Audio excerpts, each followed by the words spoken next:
Evening and welcome once again to Gaming Under the Influence. I'm Mike here with Alex, coming to you from GreenDragonCVR in Woodbridge to talk about video games. Oh yeah. How are you, buddy? I'm doing good, man. How are you? I'm great. Enjoying the Shadow of the Erdtree DLC with millions of other people right now. 5 million of them. 5 million. What an unbelievable thing for a DLC, right? To sell that many copies, that's nuts. Pretty crazy. Yeah. Also means, of course, that 5 million people still have their copy of the main game. Yeah. Wonder I what actually purchased a new copy of the game on the PC. I got the Shadow of Erdtree edition, just the whole thing. Nice. Start playing it on Steam. It's been great. Good, man. That's wonderful. Yeah. I'm enjoying it a lot. I think it goes without saying, that we were gonna like the game. Oh yeah. Yeah, and I think we're gonna talk about it as a game because really that's what it is. Yeah, really. I haven't even played it, so I'm going off what you're saying and what I'm reading online. But basically, it's as big as a game in itself. I'd say to some degree, right? I'd say its scale is comparable to Dark Souls 3 or Sekiro or even I was just saying to you earlier, Elden Ring is an expansive game, but if you cut it down to its essential components, it's not that much bigger than the other Souls games, right? It's got 15 main bosses. Probably comparable to Dark Souls 3, like you said, right? I think so. It's got 15 a unique bosses, I guess you could say, whereas the other ones are reused lesser mobs or world bosses or like the Erdtree avatars, field bosses and stuff. Yeah. So you got your 15 main enemies to go after in the game, and not even all of those are necessary to fight. And here you have 11, right? Yeah. In a map that I've seen on Twitter multiply transplanted on top of the main map from Elden Ring, and it's square footage is I don't want to say equivalent, but it approaches it, right? But it's up there, yeah. It's almost the same size as the main game, so it's an incredibly impressive expansion. It's like the expansions of yore. Remember back when what's called like Diablo 2 had the expansion that was back in the day. Blizzard used to do that a lot, actually. StarCraft had their expansion stuff. That's right. Back then it was I would say I don't know what maybe 2/3 of the game it would be, more than half for sure, kind of thing. They're bigger generally. You'd be paying that same ratio of pricing too. That's right. Or even Grand Theft Auto 4 also comes to mind, how they had those pretty large expansions with their own self-contained world and story. Or the Red Dead Redemption Undead Nightmare. Yeah. I think that if you're trying to conceive how the scale of the DLC compares to the main game, those are apt comparisons. Yeah, it's definitely a big expansion.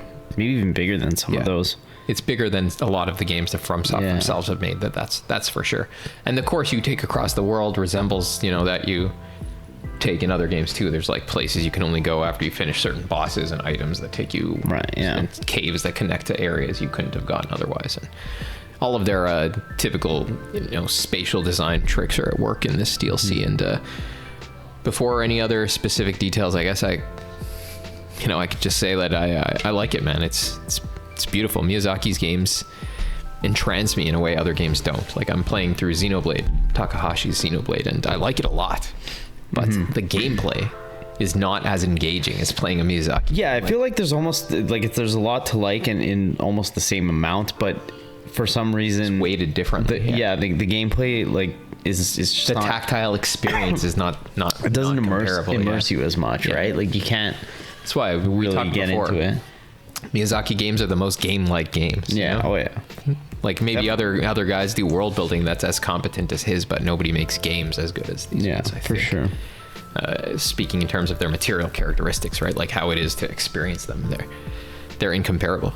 I can't play for 45 minutes at a time. You get into it and you just want to keep going. Yeah. And it's especially funny when you realize that you're going to spend a lot of time failing. It's not like you're quite having fun. It's easy to get into the mindset that you're wasting time, but when you're really bought into it, you don't think that way, right? You kind of just you're almost just annoyed with yourself, and you're try again. I'm gonna get it.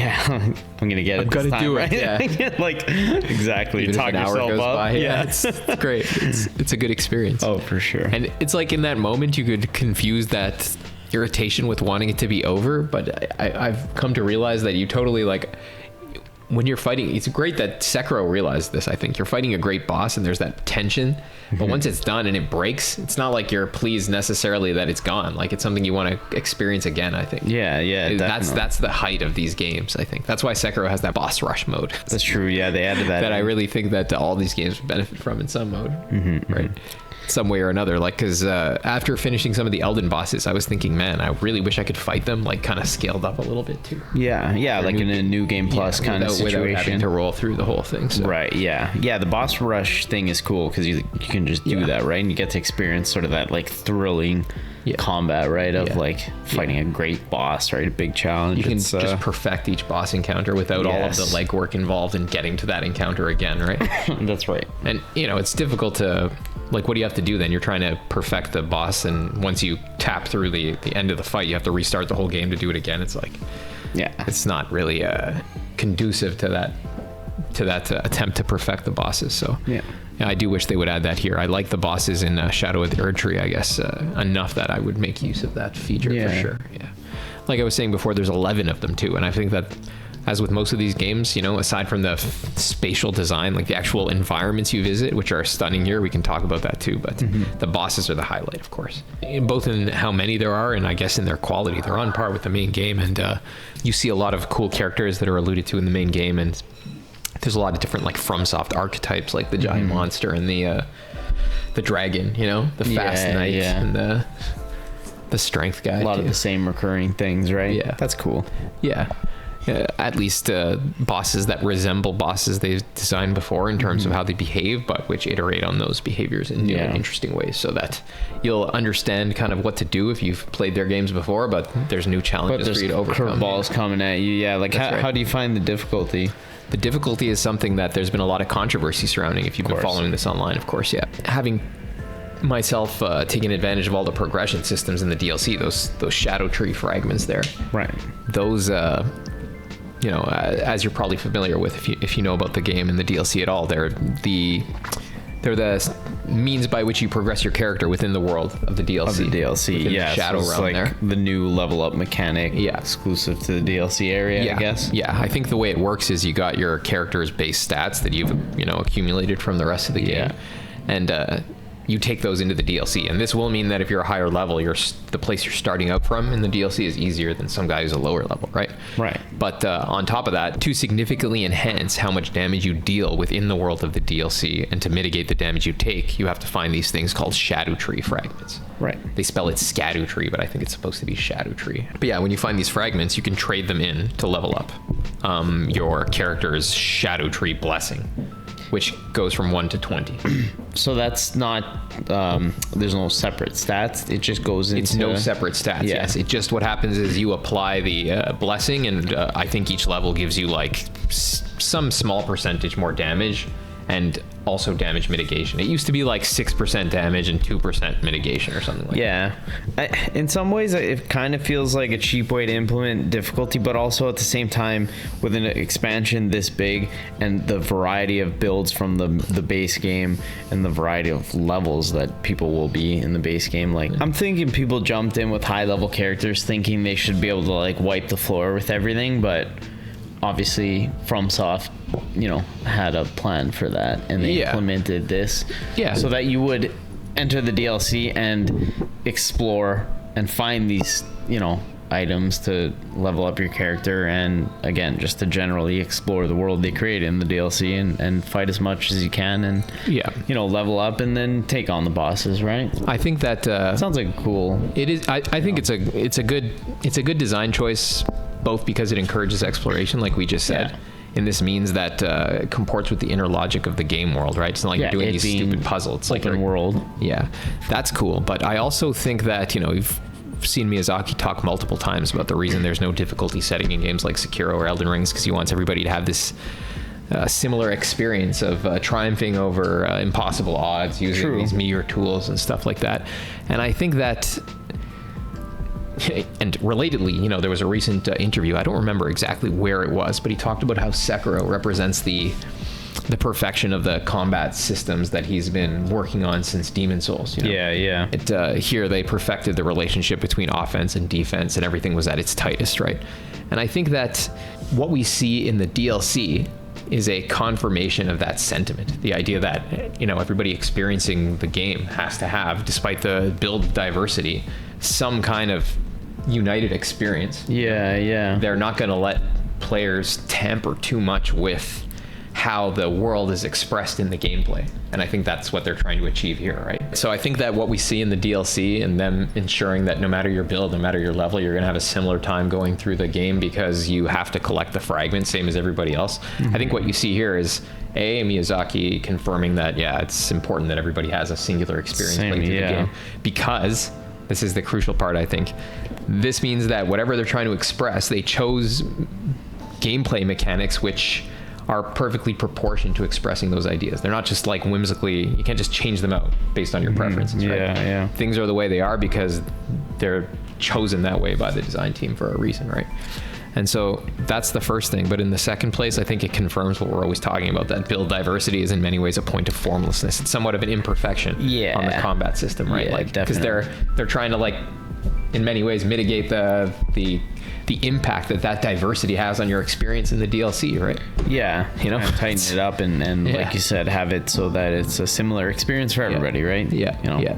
And I think this is another thing people complain about is how now a lot of the bosses have, you know, to reinforce what you just said, a lot of the bosses have these moves that like AoE damage the entire arena if you don't dodge through them, like even if you're far away or if you're close, whatever. And they have like these gap closers and stuff like that, and people are complaining that you can't roll away and heal, you can't be a ranged user because they'll nuke you. And yeah, that's literally what you just said. Yeah, everybody's gonna have the same experience. Yeah, we're gonna make it hard for everybody. They made it so that even if you're a magic figure user, it out. everybody's still forced to learn to dodge through the attacks, because and the other cool thing is, even if you're a guy who summons, the attacks hit everybody, right? So it's like it does so it mitigates the splitting of the aggros. There's this parity that to the boss encounters that I think that's cool, and it certainly is in keeping with the logic of the game and of the series. It's interesting. It almost suggests to me that maybe they took, you know, the last 2 years that the game has been out and seen like what people are doing and took like some data and figure like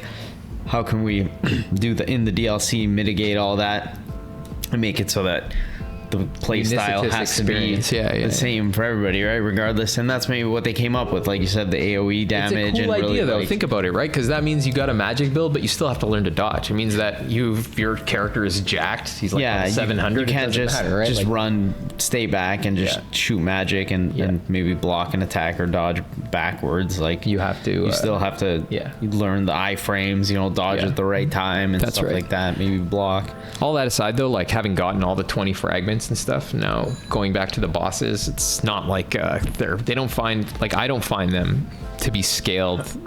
They're easier for my character anyways at this point than the main games end bosses are, like and Radagon and stuff, right? So I don't know if having all of them in my first playthrough has made me over leveled or something, but going back to do the bosses that I passed by in order to get the fragments, it's not particularly difficult, right? You can make a bunch of mistakes and they don't kill you in one shot anymore, even if you're wearing light armor, and I only have like 40 vigor or something like that, right? So this, you know, relates to the idea of like summoning and difficulty and all this too, right? Like, and people debate whether summoning amounts to easy mode and whether magic and range does. And I think that, to my estimation, you know, the crucial thing about summoning and magic and builds in general is that they amount to something of an in-world like difficulty margin. You know, it makes it possible for you to have a different and easier experience, but not by like, you know, adjusting the logic of the game from without.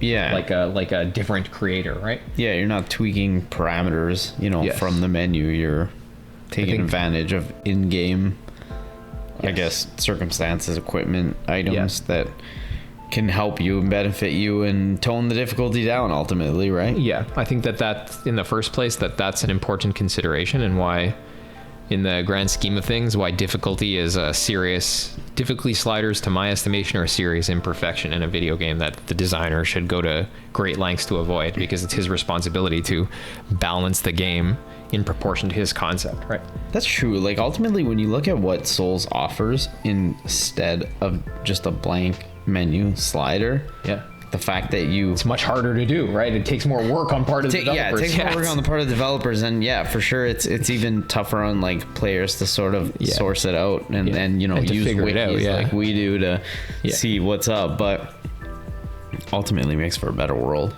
It does. Better game. It does. It makes for a more cohesive world. You want it to be. Suppose you read that it's easier to play a magic build than to get this spell that wipes out entire areas full of mobs at once, and this and that. You can accomplish that, right? You'll have an easier time than somebody using a dual katana build, let's say, or an easier time yet than somebody using a two-handed giant weapon build or something, right? Like, that's fine. It's all within the inner logic of the game. So I think that sets it apart from like just this lazy like difficulty slider wherein the mechanics they exhibit a formlessness, right? They're not proportioned to what they're trying to express. The developer's like, it can be however you want. It doesn't matter, right? Like I don't think that makes for good art. No. But in the second place, though, even though it doesn't impact the integrity of the world like a difficulty slider, it's hard for me to deny that like summoning makes for a different experience within the same world. If you understand my meaning, right? Like, because you split aggro. That's also what separates it from leveling up and the shadow tree fragments and all of these other things, right? Even from magic builds.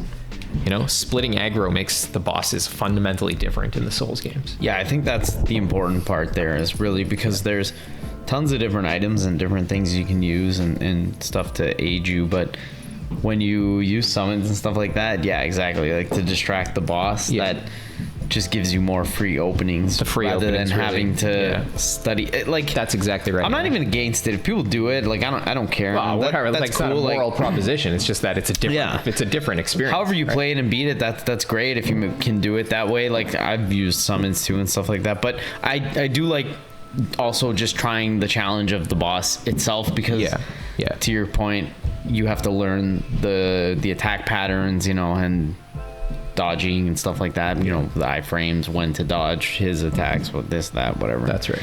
That's the pure Souls experience. That's kind of like the core. Exactly. You and the boss and you failing 100 times, having to learn their patterns, right?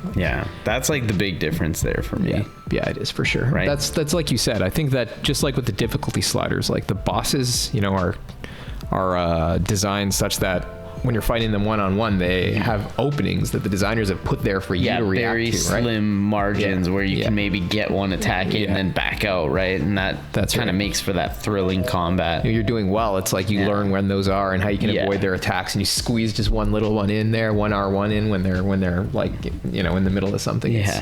Two if you're lucky, and then maybe take some damage on the way out. It really is honestly like the coolest combat. We say this a lot, but it's so sick. But then you throw in another, another co-op partner or NPC to break the aggro, and then you just wait behind the boss and spam. You can get a bunch of free attacks, and it just makes for a lot of easier of a time, much easier time. And again, like, I don't even care. I'm not against it, but I think you're right. The core like experience there is fighting those bosses one-on-one. As a last point, people talk about how I've noticed online how one of the criticisms about the difficulty has to do with how the bosses behave like Sekiro bosses, but you have the capacities of a Dark Souls 1 character. So there's this like mismatch between the abilities that the character has been afforded and what the bosses can do, and that's what some people don't like about it. And I think that just betrays like a misunderstanding of the mechanics in Elden Ring, the combat system in Elden Ring, because there's a posture break system and jumping attacks and all kinds of different ways to use iframes that all of those earlier games didn't have, and that's how they expect you to react to the boss. The new iframe windows include the jump, where the lower half of your body has iframes. I have been abusing that lately, and it is amazing. You can jump through a lot of stuff, but there's also, interestingly enough, when you jump and do a heavy R2 attack, a heavy jumping attack, there's a few iframes as your character is recovering from that after you hit the ground. So you can create windows. You know what I mean? That's what the game wants you to be doing. If you're playing it like Dark Souls 1, where you're just rolling in, slapping the guy and rolling out, then of course it's going to feel like Dark Souls 1, but that's not how you're supposed to play. You're supposed to be more dynamic and mix it up, right? You got to be trying to posture break everything. So I think that summarizes my thoughts about the DLC or the game, or however you want to look at Shadow of the Erdtree. It is a DLC that is as large as a game, practically. Definitely worth playing if you like, Souls games or Elden Ring or whatever. Beautiful art, beautiful bosses, incredible story that hits all the same, that exemplifies all the same themes as Miyazaki's other work. So don't rest on this one. All good stuff.